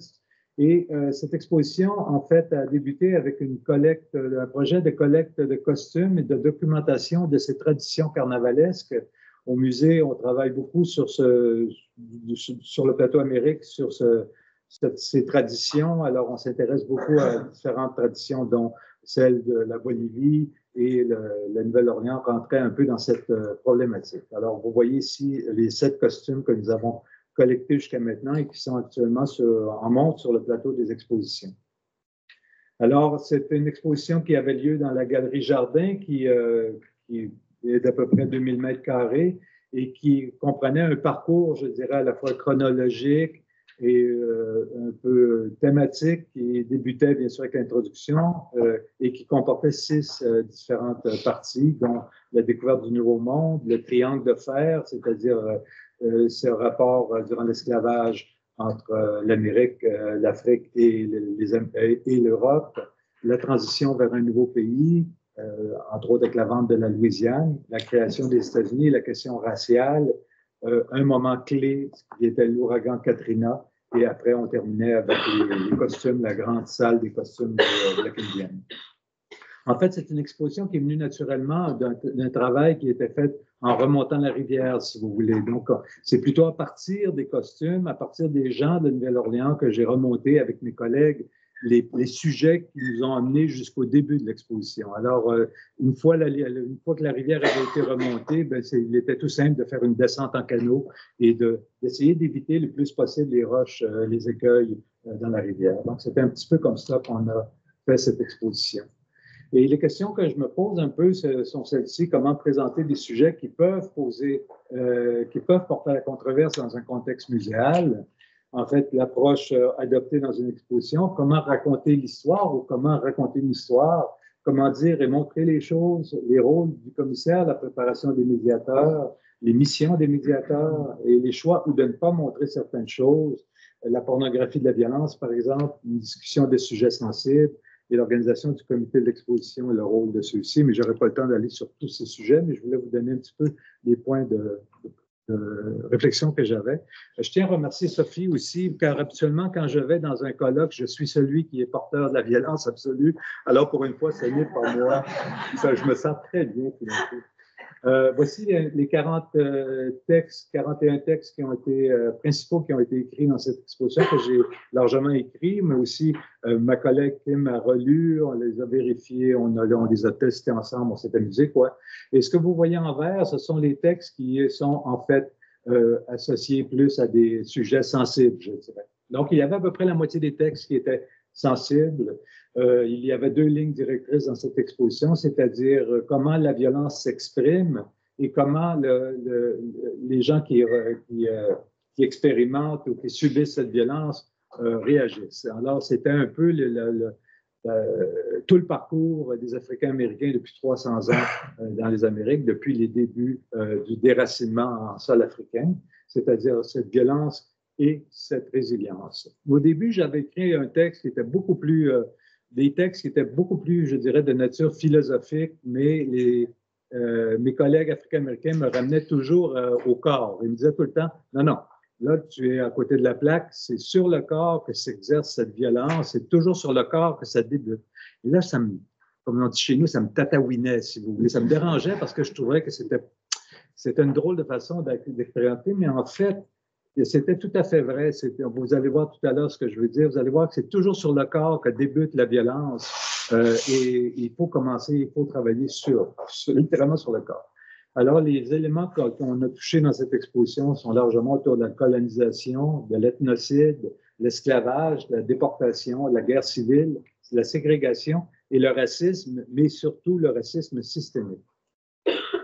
Alors, on a bien sûr touché à la colonisation avec les premières aventures dans la région avec Hernando de Soto, l'introduction des maladies, l'introduction des animaux aussi qui transportent des maladies, l'introduction du cheval, la colonisation française, bien sûr, et les effets de la colonisation, c'est-à-dire les formes d'ethnocide, souvent par l'impact direct, mais très souvent aussi par des impacts indirects tels que les germes qui sont disséminés dans les populations. En fait, on tuait très souvent à distance. Les régions se dépopulaient avant même que les Européens arrivent dans la région. En fait, les germes voyageaient beaucoup plus vite que les individus. Alors, bien sûr, le sujet de l'esclavage est un sujet très important. Je n'en parlerai pas trop parce que je n'aurai pas le temps, mais il y avait quelques objets qu'on a montrés, par exemple des perles de traite, des entraves qu'on a montrées. Pour ceux qui s'intéressent, vous me poserez la question d'où venaient les entraves qu'on a présentées dans l'exposition.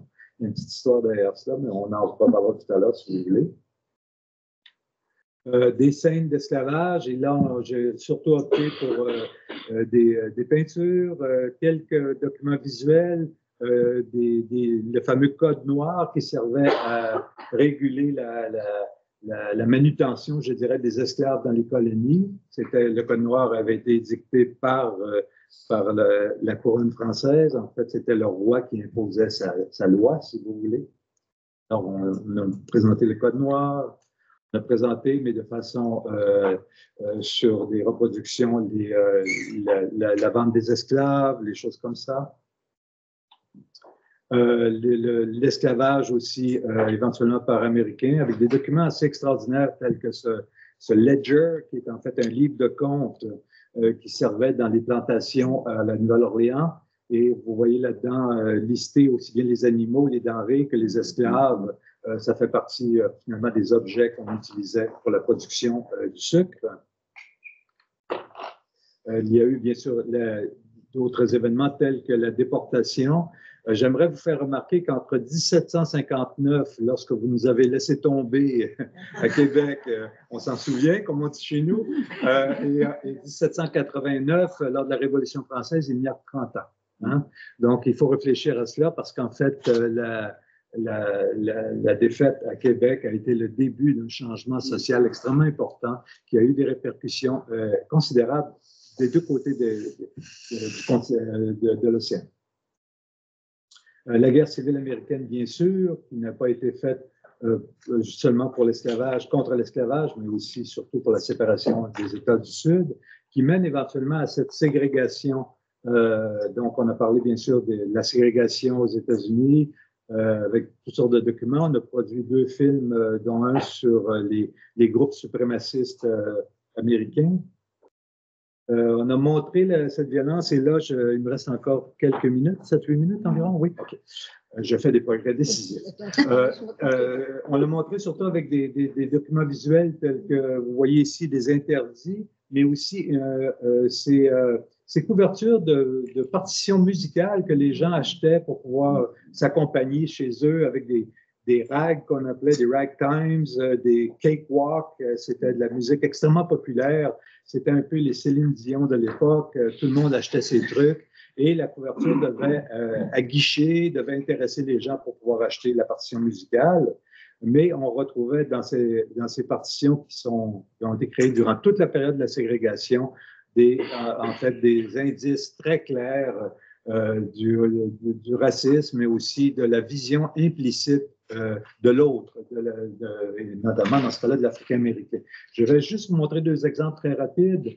Le premier, c'est ce qu'on appelle keep busy, ça veut dire gardez-les occupés, hein? Parce que si vous ne les gardez pas occupés, ce sont des voleurs de poulets, et ce sont des joueurs de dés invétérés. Ils se font poursuivre par la police parce qu'ils ont volé les poulets. Donc, ce sont des voleurs, ce sont des paresseux. On parle des Noirs américains, bien sûr. Et sinon, quand ils ne sont pas comme cela, ben, ce sont des bons assistants, je dirais, des bons serviteurs. Ils s'occupent bien de leur maître et tout ça. Et évidemment, on retrouve ça sur plusieurs dizaines de ces partitions musicales à différents niveaux. Et sur cette autre, The Dirty Dozen, ben, si vous regardez ici, vous allez reconnaître tout de suite l'Oncle Ben et Aunt Jemima, c'est-à-dire la bonne noire qui est à la maison, qui s'occupe des enfants. C'est ce qu'on appelle la wet nurse, hein, qui nourrit les enfants parce qu'elle a du lait, mais aussi et le Uncle Ben, qui est ce bon serviteur qui s'occupe bien de vous. Voilà. Donc, vous voyez, toute cette pensée, on voulait l'exprimer parce que ce racisme implicite mène en fait à une mise en structure qu'on appelle le racisme systémique aux États-Unis. Alors, on a voulu le montrer rapidement en évoquant, par exemple, ici, le rapport qu'il y avait entre 3 groupes. J'aurais pu en prendre d'autres, mais j'en ai pris 3 parce que c'était les groupes les plus ciblés, entre autres ce qu'on appelle les Chicanos aux États-Unis, les gens de descendance mexicaine ou espagnole. Alors, on a pris une œuvre qui fait 9 mètres de longueur de Vincent Valdez, qui s'appelle The City, qui montre des membres du KKK qui nous regardent dans un endroit qu'on devine qu'il y a une ville derrière, mais on ne sait pas trop où on est. Et cette œuvre, Vincent Valdez, il l'a faite après avoir vu une exposition de Philip Guston, où Philip Guston, dans cette rétrospective, on montrait sa série des années 69, où il montrait des membres du KKK, où il se dépeignait lui-même comme un membre du KKK sous une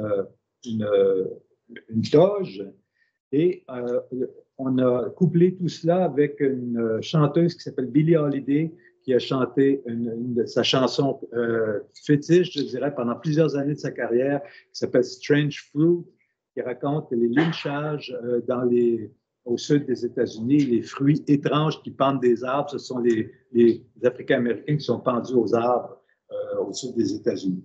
Ce qui est intéressant, par contre, c'est que ce texte, Strange Fruit, a été écrit par un juif new-yorkais, Allen, qui a écrit ce texte en 1934, qui a été mis en musée, et Billie Holiday a chanté cette chanson d'un blanc, finalement américain, mais ce n'était pas un blanc, un bon white anglo-protestant, c'était en fait un juif américain. Alors lui subissait ce racisme systémique de la même façon que Valdez l'avait expérimenté à sa façon au Texas, et il se sentait justifié.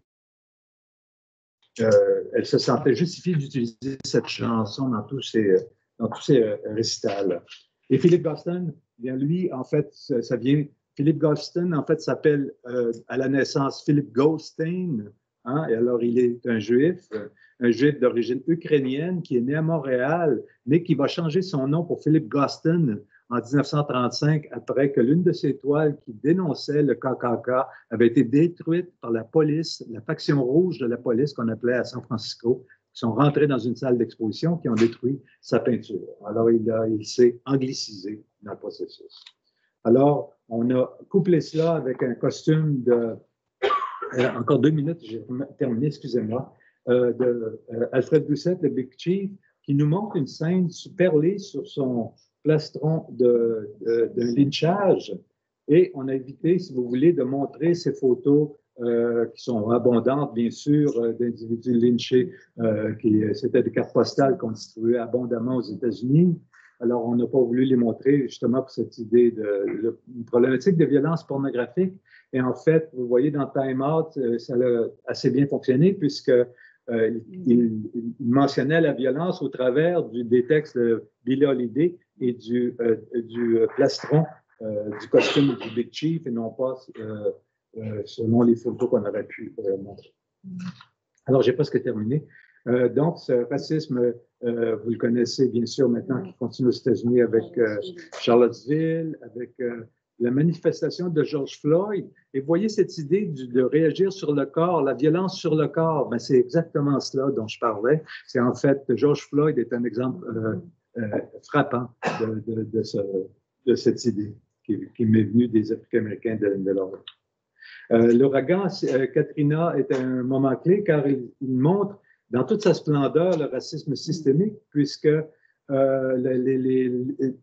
les endroits où vivaient les Africains-Américains aux États-Unis est lié à la distribution en fait urbaine qui est un produit du racisme systémique. On vit aux endroits où on était assigné. Hein, donc, les endroits les plus ennoyés de la Nouvelle-Orléans étaient les endroits dans les basses parties de la ville où étaient les Africains-Américains. Donc, les Black Indians, et là je vais terminer là-dessus, les Black Indians, en fait, sont un produit direct de ce processus largement durant le développement de la période de la ségrégation, durant les presque 100 années qu'a duré la ségrégation. Alors, les Black Indians vont apparaître dans ce rapport de résistance et de résilience à la violence de la ségrégation. Alors, les premiers Black Indians vont apparaître en 1890 environ, durant ce processus. Et les Baby Dolls, qui sont la contrepartie largement féminine, pas que, va apparaître la première fois en 1904 à Nouvelle-Orléans durant le même processus. Alors, au niveau de la médiation, je trouve qu'il y a en fait 3 termes principaux. Il y en a plusieurs autres, mais il y a 3 termes principaux qui sont, à mon avis, importants. J'aimerais revenir sur les mots de Lenny Bruce, Only Words, pour dire qu'il est absolument important, et je pense que je vais défendre ça jusqu'à la mort, qu'il y ait une liberté d'expression, donc qu'on ne soit pas bloqué pour écrire des textes, pour écrire des impressions qu'on considère justes, que ces textes doivent être basés sur une forme d'honnêteté, d'un rapport d'honnêteté et aussi empreint d'une certaine moralité, je dirais, c'est-à-dire un guide moral non personnel et non pas une moralité imposée par l'extérieur. Alors, je pense que c'est très important. Et aujourd'hui, on retourne de plus en plus vers... J'ai l'impression qu'on est en train de revivre graduellement, parce qu'on en reparlera tout à l'heure, ce que Lenny Bruce nous avait mis en garde en 1961. Je vous remercie beaucoup.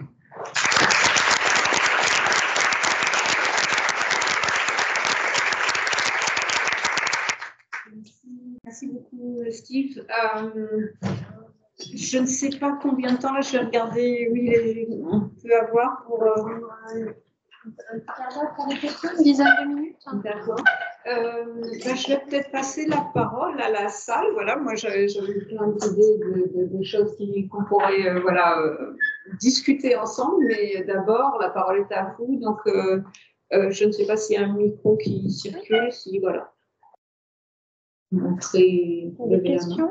Oui. Ouais.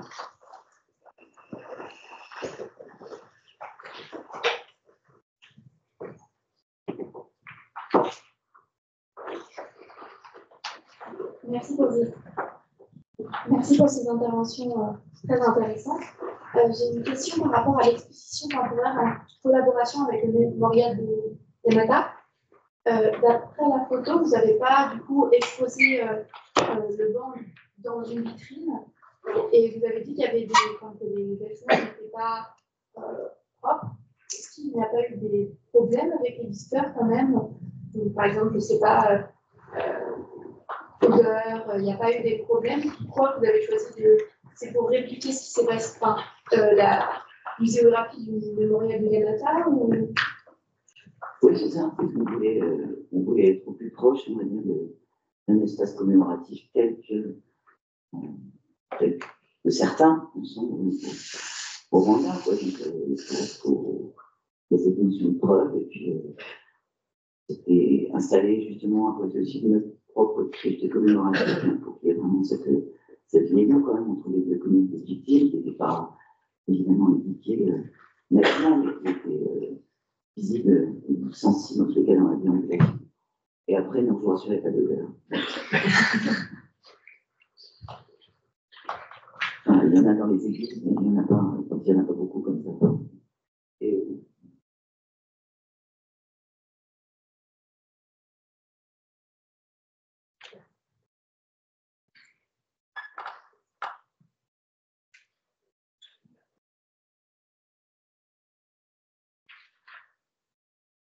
Merci beaucoup pour ces présentations très intéressantes.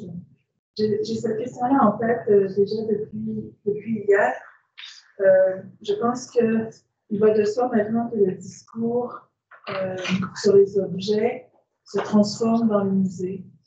Et je suis surprise de voir très peu de remarques ou très peu de présence de la démarche du musée sur ces objets.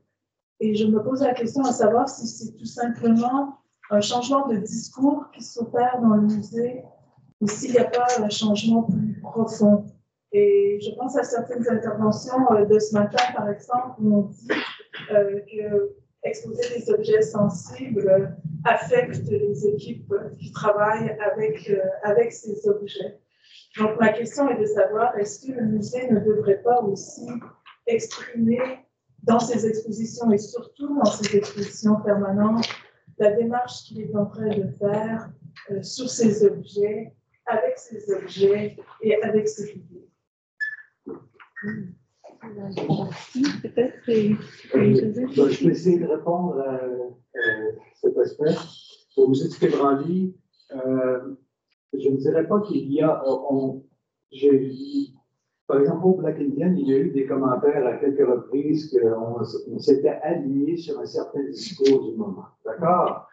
Mais en fait, il n'y a pas de politique directoriale au musée. Ça n'existe pas. Donc, on est vraiment largement des électrons libres, je dirais, les conservateurs dans les préparations des projets d'exposition, relativement. Mais par exemple, dans le cas de Black Indian, j'ai eu pour la première fois mes textes relus par la haute direction du musée, car il y avait une préoccupation du musée, c'est quant peut-être au choix des mots ou des sujets que j'ai employés dans les textes. Alors, j'ai eu à me débattre et à me défendre la liberté d'expression, je dirais, vis-à-vis le quatrième étage du musée, ce qui a été plutôt amusant d'autres choses, parce que j'ai en parler qui n'est pas tout à fait parisien, je dirais. Alors, on a eu des bonnes discussions, mais moi, sinon, je crois qu'actuellement, le musée se préoccupe de regarder énormément ce rapport avec le processus de restitution Et je ne sais pas vraiment si on sait vers où le musée s'en va. Mais ce n'est pas une entité comme telle. On est tous des individus qui avons des réflexions différentes. Et c'est au mieux de diriger un peu ce point de vue. Moi, en ce qui me concerne, je suis plutôt d'une approche. Je n'aime pas beaucoup la culture du beau que le musée a adoptée il y a une vingtaine d'années. D'accord? Je trouve que la culture du beau, elle se retrouve mieux au Louvre que chez nous. Je suis plutôt d'une approche où on devrait plutôt reconstruire l'identité ethnologique des objets et leur rapport aux autres, le rapport d'où viennent ces objets. Alors, je suis plus enclin à regarder le plateau et à mettre en ce qui est trait à l'organisation des musiciens, mais en termes d'une préoccupation beaucoup plus large sur les aspects ethnographiques. Si je peux. Si j'ai bien compris votre question, c'est vraiment savoir que le musée un peu face à une espèce un endroit peut-être en préambule ou dans la visite, pardon, où il explicite vraiment pourquoi il est là, ce qu'il fait et ce qu'il pense faire. Moi, j'ai vu ça à la fois au musée de Tervuren, à l'Africa Museum, et c'était vraiment nécessaire puisque réouvrir un musée comme ça qui a ces collections issues de la colonisation sans affirmer clairement les positions. Et ce que je trouvais assez intéressant dans cet espace introductif à la nouvelle visite, c'est qu'il y avait des questions très liées au musée, c'est-à-dire comment est-ce qu'on collecte, quels sont nos programmes de recherche, comment on a travaillé sur la rénovation, mais aussi des questions plus générales, par exemple, quelle est la position du musée sur la colonisation du Congo, enfin, quelque chose de choses beaucoup plus larges, des prises de position politiques plus larges, en tout cas. Et effectivement, quand je l'ai vu, je me suis demandé, est-ce qu'en France, moi, je ne connais pas de musée qui fasse ce travail-là. Est-ce qu'on le ferait de la même manière ou pas? Je l'ai vu aussi à Amsterdam, au Vereld Museum, et j'ai trouvé... c'est un musée qu'en général, j'ai trouvé vraiment remarquable. Donc, si vous n'êtes jamais allé, franchement, allez-y, parce que ça m'a ouvert beaucoup de réflexions intéressantes. Mais là aussi, il y avait un petit espace introductif, plus centré sur la collection, mais qui détaillait les types de collections qui étaient au musée, d'où elles venaient, et quelle était leur histoire, et puis comment on envisageait de s'en servir, avec aussi des fois des choses que j'ai trouvé très simples, mais très salutaires. Il y a un objet dont le musée écrit: on ne sait rien sur cet objet, il est là, il est a priori composé de tel et tel matériau, au-delà de ça, on ne sait rien.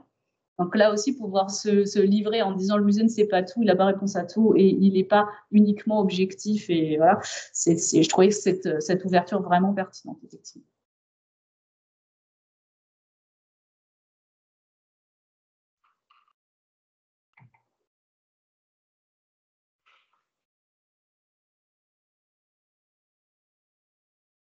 Pour vos interventions. Un des mots qui est revenu, c'était résilience et aussi exposition, donc pour montrer des faits.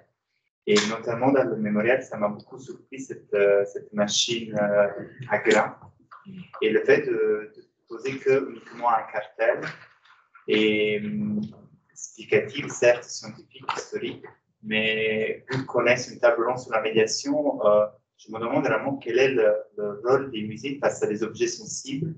Faut-il pas convier, par exemple, de l'art contemporain autour de cette machine à grains pour lui donner pour activer en quelque part d'autres émotions face à l'atrocité que cette machine a réalisée. Autrement dit, si les objets, on les présente comme tel dans un musée, comme un fait historique, est-ce que c'est suffisant pour pouvoir pour médier, pour imaginer, pour transmettre d'autres valeurs? C'est la difficulté que je soulignais au début de l'exposé, c'est-à-dire que nous, on a un musée qui travaille sur le génocide, on n'a pas un seul objet qui ne soit pas de ce genre-là. Donc moi, je ne peux pas me permettre, vu la superficie qu'on a en plein Paris, de développer des médiations complexes sur chaque objet, c'est évident. Mais sur cette machine-là, je l'ai montré parce que c'est un objet qui interroge justement un petit peu dans le musée. Franchement, elle est dans notre exposition permanente. Donc il y a quand même tout autour un parcours qui explique aussi voilà, qu'est-ce que c'était que cette opération Barbarossa, quand les gens ont été tués, tout ça, sans que ça soit extrêmement détaillé, parce que c'est partie vraiment des épisodes qui sont les plus violents, justement. Mais toute la difficulté, elle est là. Comme je disais au début, la plus grande difficulté, c'est de faire venir les gens sur des sujets qui sont a priori, on va dire, non, je ne vais pas y aller parce que je ne vais pas passer une mauvaise journée, je préfère aller voir Bryce Dennis, qui est toujours mon directeur, quand on est un peu déprimé pour répondre aux questions, comment on s'entretient et comment on surmonte tout ça, voilà. Et on n'a pas à un moment, sur des trucs difficiles, on peut aller voir des psy aussi. Ça se fait pas trop finalement, on se débrouille un peu entre nous. Donc voilà, moi je suis open à tout. On a fait, il y a notre collection permanente, il y a une artiste contemporaine qui s'appelle Natacha Midi qui est intervenue, qui a fait justement le mémoire des enfants. Ça s'est fait dès l'ouverture en 2005. Donc ce sont des procédés qu'on connaît, qu'on applique. Maintenant, c'est vraiment une question de moyens, de trucs. Je pense que moi, personnellement, je suis allée il y a quelques années, alors je sais qu'elle a été très écrite dernièrement, mais cette grande, à la documentaire de Cassel il y a quelques années, justement pour voir, parce que la thématique, c'était l'archive. C'était des artistes contemporains qui proposaient de prendre de l'archive historique, on va dire pour certains, et de montrer comment l'art contemporain faisait quelque chose. Et finalement, j'étais assez contente parce que c'est exactement ce qu'on faisait vu, en fin de compte. Donc, proposer des documents d'archives. Derrière, il y avait des étagères avec toute la documentation. On pouvait regarder derrière en s'installant dans un truc. Enfin, finalement, les process qui étaient proposés par des gens qui, soi-disant, sont quand même censés avoir plus d'idées que les conservateurs de musées, c'était de toute façon finalement ce qu'on disait. Alors que nous, évidemment, on ne va pas se présenter comme étant, quand je suis un artiste contemporain, et je fais ça. Mais au fond, le langage proposé était le même. Moi, j'ai travaillé 20 ans dans l'art contemporain, comme je disais au début, je sais bien ce que c'est. Et je sais quelles sont aussi les limites de ce langage-là. Donc, moi, je suis open à tout.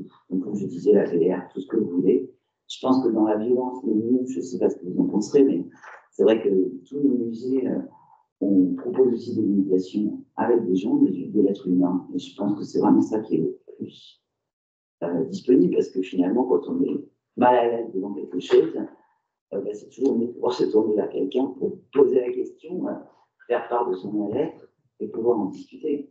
Donc après, je ne sais pas, je sais que vous êtes dans une ère de la technique, mais voilà, peut-être que les musées vont se retrouver un employeur de matière humaine au premier rang. Mais en tous les cas, moi, j'ai toujours voulu, par exemple, faire des expériences qui ont été faites, je ne sais pas, j'ai jamais réussi à mettre en place. C'était vraiment avoir même des comédiens dans les expositions, des gens qui étaient là pour donner du texte, donner du savoir, et qui étaient une présence humaine. Parce que je pense que face à cette violence-là, le mieux, c'est la discussion, c'est la médiation. Voilà, en tous les cas, pour moi, c'est ça.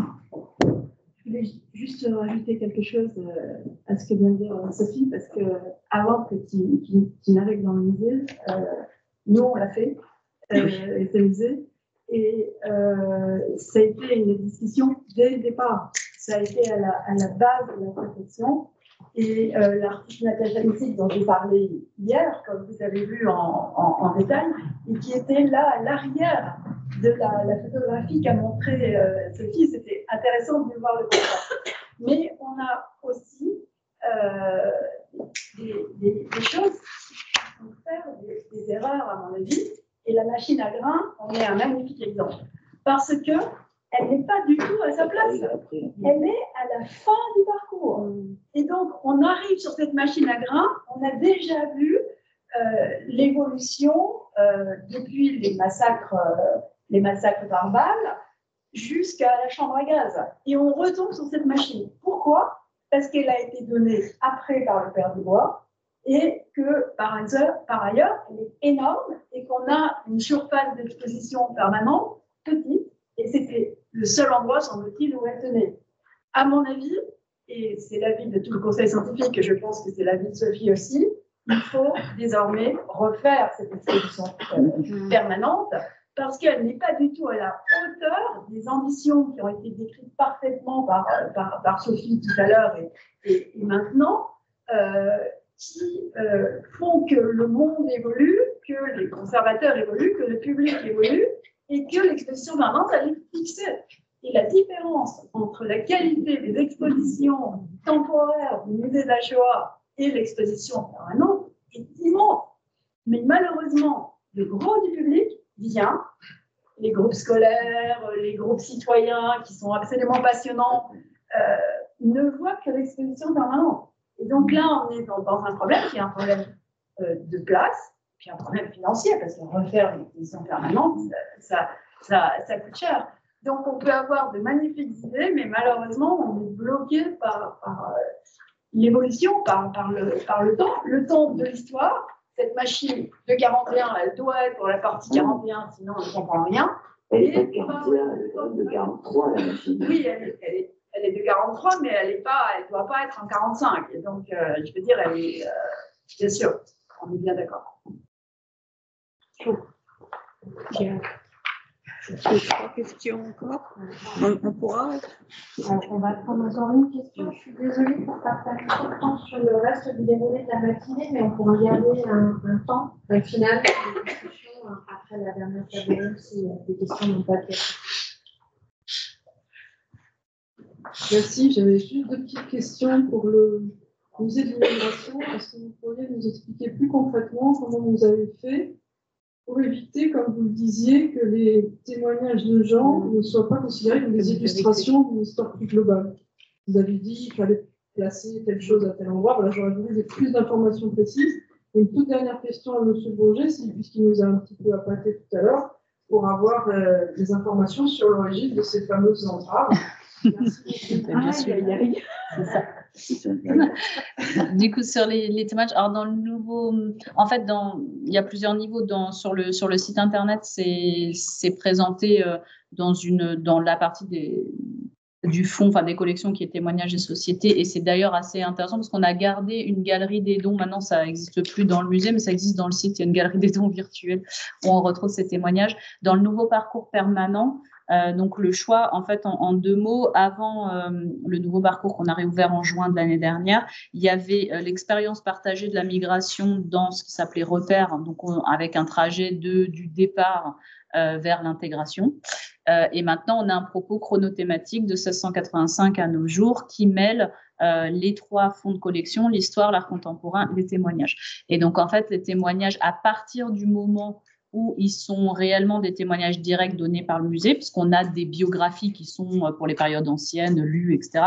En fait, ils apparaissent dans le parcours sous la forme de grands panneaux où on a d'abord une très grande photo où on voit un visage ou une personne, enfin un portrait vraiment qui vient. Donc déjà instinctivement, on a un visage avec en dessous une vitrine avec un ou plusieurs objets, pas tous les objets du nom, et puis le récit de vie. Après, les témoignages eux-mêmes sont pas mis en scène directement au départ. Ils le sont sur la période plus contemporaine, mais justement, c'est en fait une évolution qu'on va donner à la fin du nouveau parcours permanent cette année, c'est de réintroduire un espace vraiment dédié au témoignage et quelque part un peu comme l'art contemporain.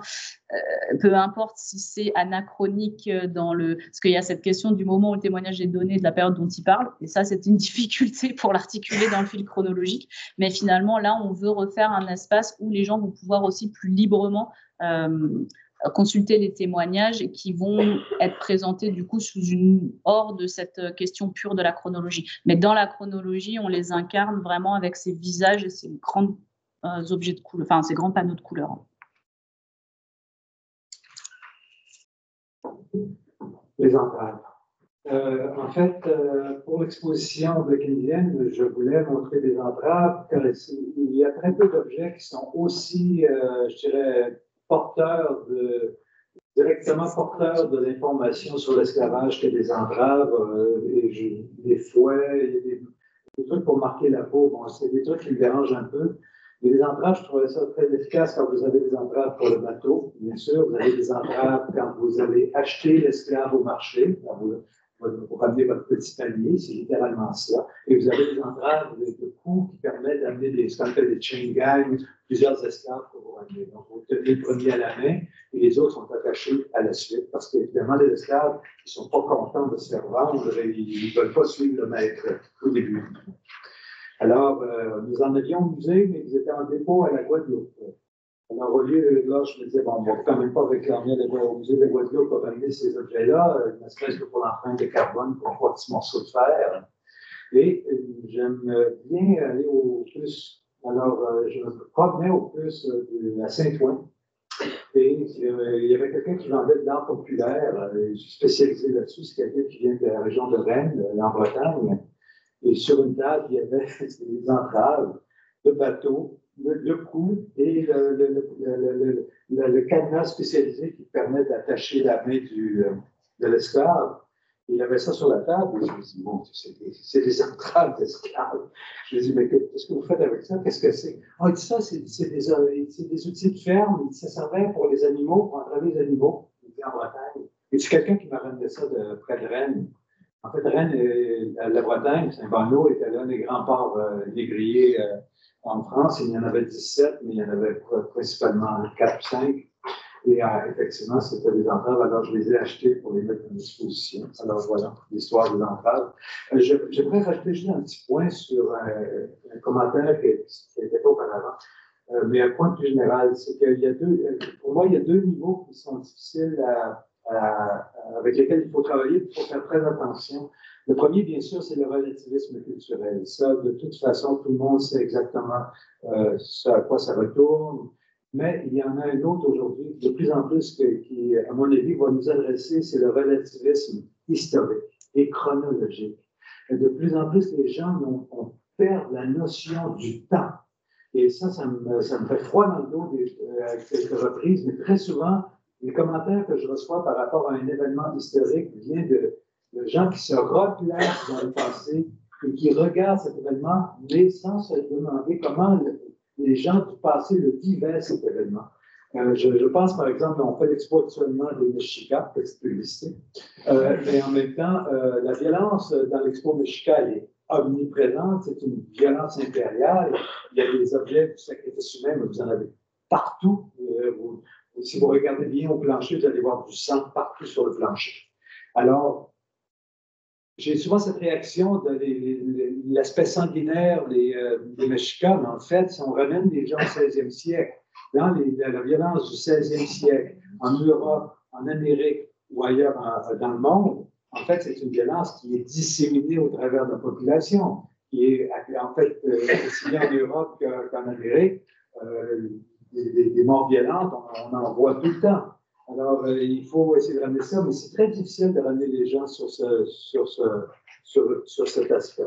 Et un autre aspect que Sophie m'a fait remarquer, c'est que la violence n'a jamais été aussi forte dans la période moderne que nous vivons actuellement que la période passée.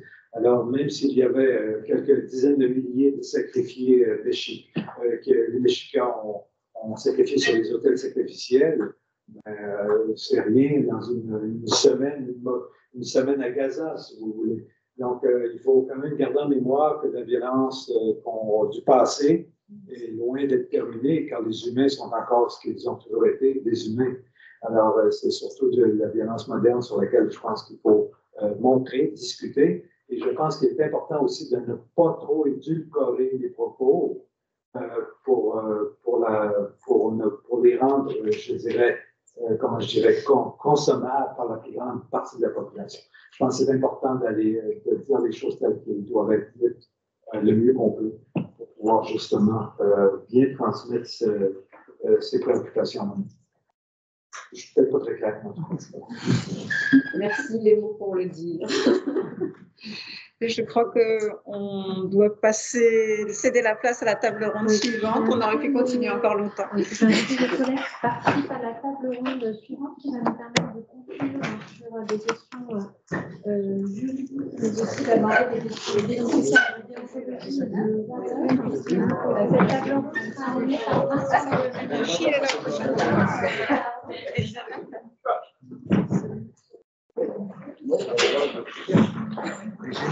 Moi, j'ai dit, non,